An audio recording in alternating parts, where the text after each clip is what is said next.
Welcome to the deep dive. We've got a fascinating stack of readings here, all about personality, organizations, and leadership. It's a pretty big question. Can my personality really have that much impact on my career, or even whole companies? It is a big question, and these sources dive deep into it.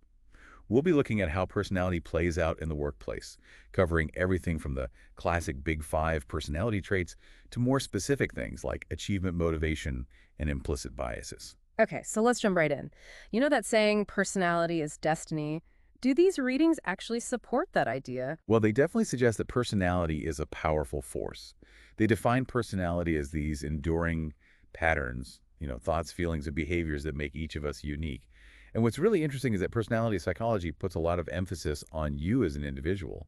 Like you are the one driving your actions. So it's not so much about the world shaping you, but you shaping your world through your personality. Yeah, to a certain extent, yes. Of course, external factors matter, but personality psychology says that it's really your unique traits that determine how you respond to those factors. One of the readings brought up this idea about the interplay between person and situation. It's not just who you are, but how you interact with the environment.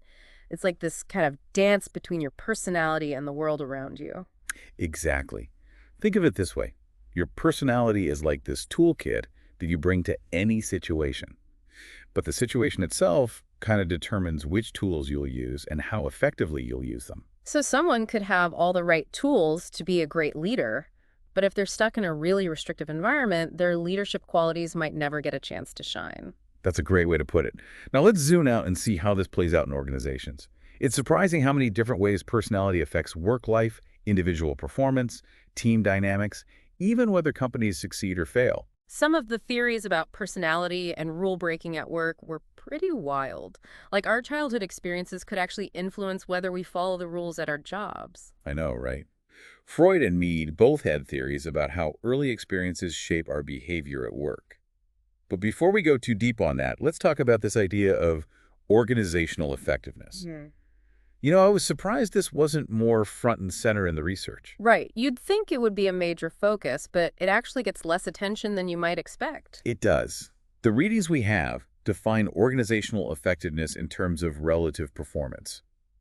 Basically, how well an organization is doing compared to its competitors. So it's less about hitting internal goals and more about beating the competition. Exactly. It's like survival of the fittest, but in the business world. That makes so much sense. And if we apply that to leadership, it means that a leader's success really depends on whether their group is outperforming others. That's pretty high stakes. Absolutely. And that's where personality becomes a huge factor. We'll talk about this more later, but different personality traits can make or break a leader's effectiveness. And that directly impacts the whole organization's success. So to really understand how organizations work, we need to understand the personalities of the people within them, especially those in leadership positions. Right. So let's look at a specific framework for understanding personality, the Big Five. Let's say you're leading a team and you've got a tight deadline.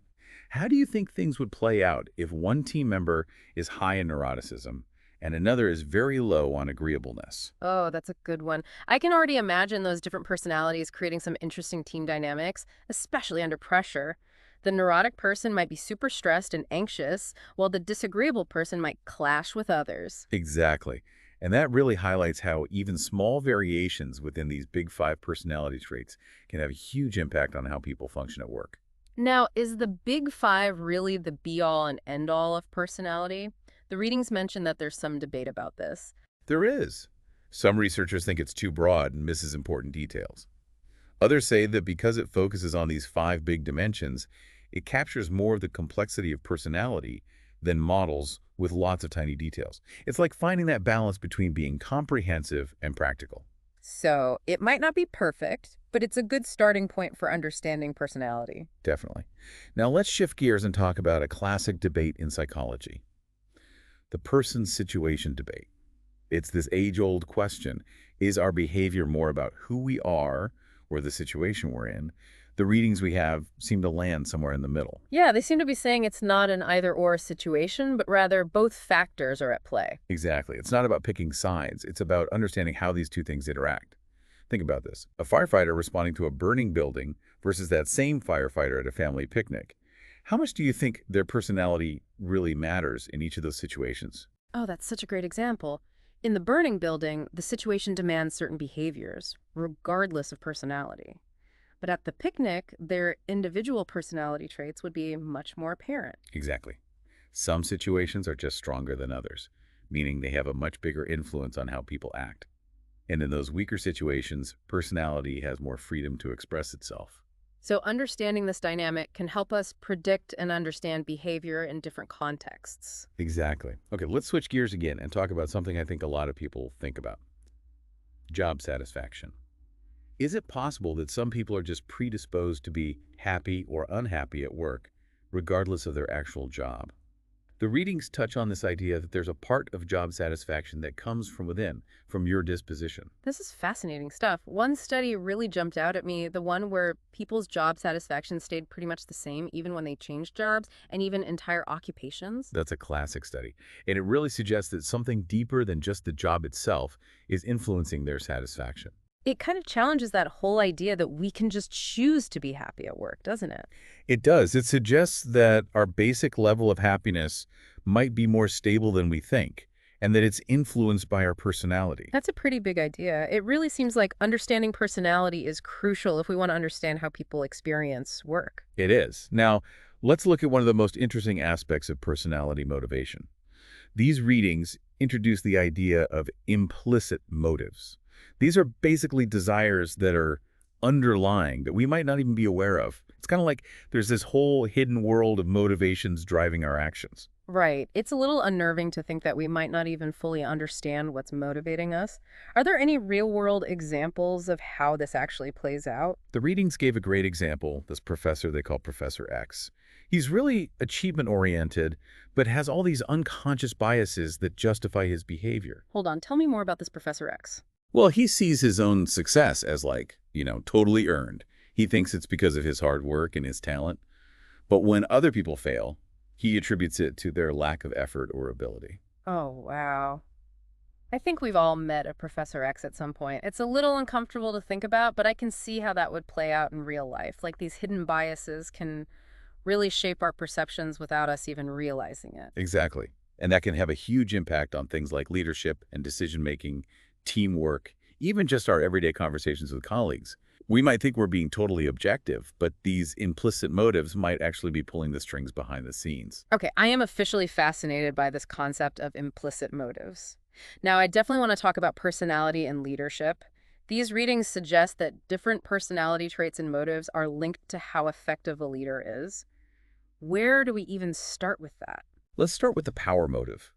Now, it might sound kind of negative at first glance, but it's more complex than that. There's this distinction between personalized power, which is about dominance and control, and socialized power. So there's like a good kind of power motive. Exactly. Socialized power is about wanting to use your influence to benefit others, and it can be a really powerful driver of positive leadership. So it's not about wanting power for its own sake. It's about wanting to make a positive impact. Yeah, that's a great way to put it.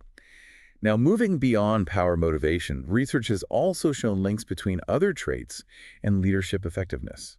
For example, extroverted leaders are often really energetic and good at building relationships, while conscientious leaders tend to be very organized and dependable. It seems like different personality traits could be beneficial in different leadership roles, but is it really about just having one or two specific traits, or is it more about the whole picture? That's a great point. It's really about that unique blend of traits that each leader brings to the table, and how those traits interact with what their role demands and the context of their organization. So there's no one-size-fits-all formula for, like, the perfect leader personality? Exactly. It's all about how the leader's personality, the situation, and the organization's goals all come together. But this is all making so much sense. Now, I'm curious about the bigger picture. How does personality actually affect organizational culture? One of the readings explored this really cool idea. Individuals' personalities can shape the culture of entire companies. It is a big idea, and that's where Schneider's attraction, selection, attrition model comes in, the ASA model. Okay, break that down for me. What's the ASA model all about? It suggests that companies tend to attract, select, and retain people with similar personalities, which over time leads to a kind of homogeneity. It's like companies becoming personality echo chambers. So people are drawn to companies where they feel like they fit in, personality-wise, and companies are more likely to hire people who seem like a good culture fit. Exactly. Haven't you heard people say, this company just isn't a good fit for me personality-wise? That's the ASA model in action. That sense of fit, or lack thereof, is deeply influenced by the personalities of the people in the company. So according to this model, companies develop their own distinct personality profiles over time. What does that mean for individuals and organizations? Well, for individuals, understanding the personality dynamics of a company can be really helpful when you're making career decisions. If you're someone who thrives in a collaborative environment, pay attention to the personalities of the people you meet during your interviews. It's like you're doing your own mini personality assessment of the company. Exactly. And on the flip side, really understanding your own personality can be so valuable when you're thinking about your career path. Right, like if you're feeling stuck in your career or thinking about making a change, knowing your strengths, weaknesses, values, and motivations can help you find a path that's more fulfilling. Absolutely. For example, if you know that you do best in structured environments with clear expectations, a career in a very bureaucratic organization might be a great fit for you. But if you're more independent and entrepreneurial, maybe starting your own business would be the better path. It's about aligning your personality with what different careers demand and what they offer. Exactly. It's about finding that sweet spot where your personality and the work environment really complement each other. I love that this knowledge can empower people to make more informed decisions about their careers. It's not just about following your passion, but about understanding yourself and finding that right fit. Exactly. And beyond just choosing a career path, understanding personality can also help you navigate all those day-to-day challenges that come up at work. Like dealing with difficult coworkers or receiving feedback. Exactly. Yeah. Like, if you know that you're someone who's sensitive to feedback, you can try to be more mindful of how you receive and process criticism. And if you tend to be more dominant and assertive, you can be more aware of how your communication style affects others. It's all about using this knowledge to grow and become more self-aware. Absolutely. And this brings us to another really important point. Understanding the personalities of the people you work with can help you build stronger working relationships. It's almost like having the secret decoder ring for understanding why people behave the way they do. Sometimes it does feel that way. For example, if you know a coworker is introverted and likes to work on their own, you're less likely to take it personally if they don't want to brainstorm with the group. Or if you know someone is really sensitive to criticism, you can adjust how you talk to them. It's about being sensitive to all the individual personality differences that exist within teams and organizations, Mhm. and recognizing that those differences can actually be strengths, not weaknesses. Exactly. When we try to understand and appreciate each other's unique personalities, we can all work together more effectively and create a more positive and productive work environment. So what we're really talking about here is emotional intelligence, using this knowledge about personality to improve our interactions and relationships at work. You got it. Speaking of interactions, one of the readings mentioned something really interesting. Our personalities might be reflected in the way we use language. Oh, yeah, I remember that. It was about how we could use natural language processing to assess personality. So by analyzing someone's writing or speech patterns, we could potentially gain insights into their personality. Right. This is a fairly new area of research, but the possibilities are pretty amazing. Think about it using this technology for things like hiring decisions, putting teams together, leadership development, even personal coaching. It's like a whole new level of personality assessment. It's crazy to think about the possibilities. So we've talked about how understanding personality can be valuable in job interviews, career planning, and navigating relationships at work. What about the bigger picture?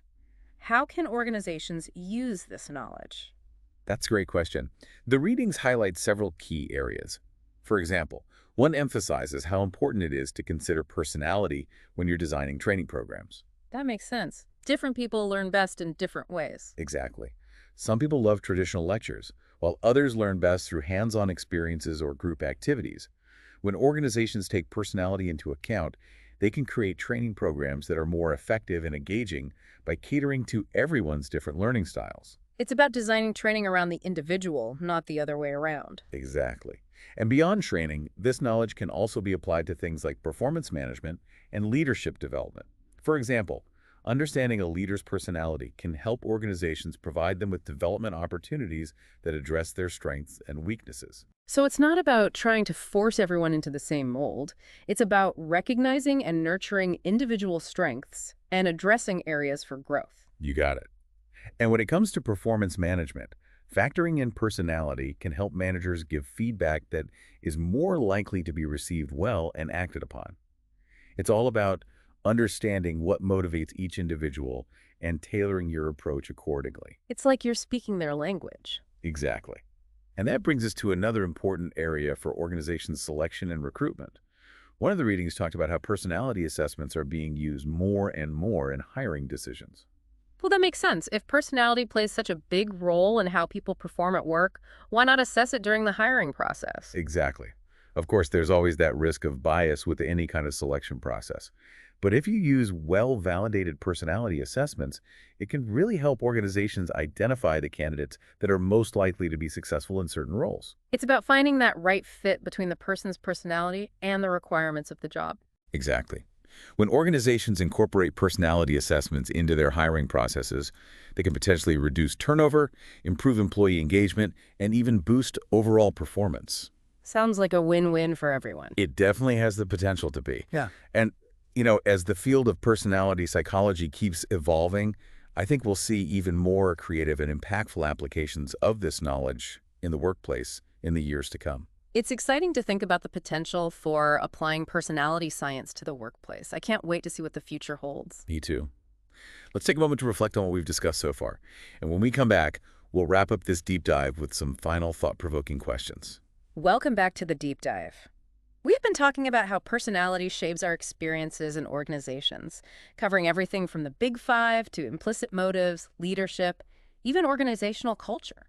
It's pretty amazing how much personality impacts the workplace. It really is. And now we want to kind of bring it all home for you, the listener. Like, how can you actually use these insights to navigate your career and your work life? Yeah, that's the million-dollar question. I mean, these readings could be so useful for anyone, whether you're prepping for a job interview, maybe thinking about switching careers, or even just trying to understand your own behavior at work a little better. You're right. And the answer, like with most things in personality psychology, is it depends, right? It depends on the person and the situation. But there are some key takeaways you can use. For instance, one of the readings talked about this idea of faking on personality tests. Like, even when people try to make themselves look good, their true personality often still comes through. So even if someone tries to game the system, their real personality is still detectable. That's what the research suggests. And what's really interesting is that even those attempts to change their answers can actually reveal something useful about them. Like what? What could it reveal? Well, it could show that they're good at adapting to social expectations, which is a really helpful skill to have in the workplace. So maybe faking it a little isn't necessarily a bad thing. It might actually mean someone is adaptable and socially aware. That's an interesting way to look at it. It's like finding that balance between being genuine and being aware of what's expected in different social situations. Exactly. Now, aside from personality tests, how else can understanding personality be helpful in the job search? Remember that ASA model we talked about? If you keep that in mind, it can help you figure out if a company's personality is a good fit for you. Pay attention to the people you meet during interviews, their personalities. It can give you clues about the company culture. It's like doing your own little personality assessment of the company. Exactly. And then knowing your own personality can be really helpful when you're thinking about your career path. Right. Like if you're feeling stuck or you're thinking about a career change, knowing your strengths, weaknesses, values, and motivations can help you find career options that are more likely to make you happy. Absolutely. For example, if you know you really thrive in structured environments where everything is clearly defined, a career in a more bureaucratic organization might be a good fit. But if you're someone who is more independent and entrepreneurial, maybe starting your own business would be a better choice for you. So it's about finding that alignment between your personality and what different careers demand, as well as what they offer. Exactly. It's about finding that sweet spot where your personality and the work environment really work well together. I love that this knowledge can actually empower people to make better decisions about their careers. It's not just about following your passion, but about understanding yourself and finding that fit. Exactly. Now, beyond just choosing a career path, understanding personality can also help you when it comes to those everyday challenges that we all face at work. Things like dealing with difficult colleagues or how to handle feedback. Exactly. For instance, if you know you're someone who's really sensitive to feedback, you can work on being more mindful of how you receive and process criticism. And if you're someone who's more assertive and dominant, you can try to be more conscious of how your communication style might affect others. It's all about using this knowledge for personal growth and self-awareness. It is. And that actually brings us to another really important point. When you understand the personalities of your colleagues, it can help you build much stronger relationships at work. It's like you have this secret decoder ring for figuring out why people behave the way they do. Can definitely feel like that. Like if you know a coworker is more introverted and prefers to work alone, you're probably not going to take it personally if they don't want to brainstorm with the group. Or if you know someone is super sensitive to criticism, you can adjust how you give them feedback. It's about being sensitive to all the individual personality differences that exist within a team or an organization, and actually recognizing that those differences can be strengths, not weaknesses. You're exactly right. When we really try to understand and appreciate each other's unique personalities, we can work together better and create a more positive and productive work environment. What we're really talking about here is emotional intelligence. It's about using our knowledge of personality to improve how we interact with people and build better relationships at work. Yes, and speaking of interactions, one of the readings mentions something really interesting. Our personalities might actually be reflected in the way we use language. Oh, yeah, I remember that. It was about how we could use natural language processing to assess personality. So if we analyze how someone writes or their speech patterns, we could potentially learn about their personality. Exactly. And that's a pretty new area of research, but it's got a lot of potential. Imagine using this technology for things like hiring, forming teams, leadership development, even personal coaching. It's like taking personality assessment to a whole new level. That's incredible. So we've talked about how understanding personality is valuable for job interviews, planning your career, and navigating relationships at work. What about the bigger picture? How can organizations use this knowledge? That's a great question. The readings actually highlight a few key areas. For example, one of them really emphasizes how important it is to consider personality when designing training programs. Right, because people learn best in different ways. Exactly. Some people love a good old-fashioned lecture, but other people learn best through hands-on activities or working in groups. So when organizations design training programs with personality in mind, they can make those programs way more effective and engaging because they're catering to all the different learning styles of their employees. It's about tailoring the training to the person, not the other way around. Exactly. And this knowledge goes beyond just training. It can also be really useful for things like performance management and leadership development. For example, if you understand a leader's personality, it can help organizations provide them with specific development opportunities that really address their unique strengths and weaknesses. So it's not about trying to fit everyone into the same box. It's about recognizing and encouraging individual strengths while helping people grow in areas where they need it. Absolutely. And then with performance management, if you understand personality, it can help managers give feedback in a way that's more likely to be received well and actually make a difference. It's about understanding what motivates each person and changing your approach based on that. So it's about speaking their language. Exactly. And that brings us to another area that's really important for organizations' selection and recruitment. One of the readings talked about how more and more companies are using personality assessments when they're hiring. That makes a lot of sense. I mean, if personality has such a big impact on how people perform at work, why not assess it when you're hiring? Exactly. Now, there's always the risk of bias in any kind of selection process, of course. But if you use personality assessments that are well-researched and valid, it can really help organizations pick out the candidates who are most likely to do well in specific roles. It's all about finding that good fit between someone's personality and what the job actually requires. You got it. And when organizations start using personality assessments as part of their hiring process, they have the potential to reduce employee turnover, get people more engaged, and maybe even improve their overall performance. Sounds like it could be a win-win for everybody. It really does. And as the field of personality psychology continues to grow, I think we'll see even more cool and impactful ways to apply this knowledge in the workplace. It's so cool to think about all the potential there is for applying personality science to make work better. I can't wait to see what the future holds. Me too. So let's take a moment to think about everything we've talked about so far. When we come back, we'll wrap up our deep dive with a few final questions for you to think about. Welcome back to the deep dive. We've been on this incredible journey exploring personality and how it impacts organizations. From the big five to implicit motives, leadership to organizational culture, we've covered a lot of ground. As we wrap up, though, I want to leave you with some final thoughts, something to really chew on. As we were going through all these readings, we realized something. As insightful as they were really focused on personality in these, traditional organizational structures, like the hierarchies and departments and teams working face to face. That's so true. But the way we work is changing so fast these days. Remote work and flexible schedules and virtual teams, it's a whole new world out there. Exactly. So this brings up a big question. How are all these concepts of personality, motivation, leadership going to work in these new remote and flexible workplaces of the future? Yeah. It's kind of a wild card, right? It really is. I mean, will being extroverted still be such a big deal for leaders when so much work happens online through virtual meetings? Makes you wonder if what makes a good leader is changing. It's a really fascinating question. And what about those implicit motives? How will those unconscious things that drive our behavior play out in teams where everything's remote and we don't have as many social cues to pick up on? Will it be harder to figure out what's really motivating people? Oh, that's a good point. And what about the ASA model? Will companies still end up with these distinct personality types, through attraction, selection, attrition, when we're not all in the same physical space?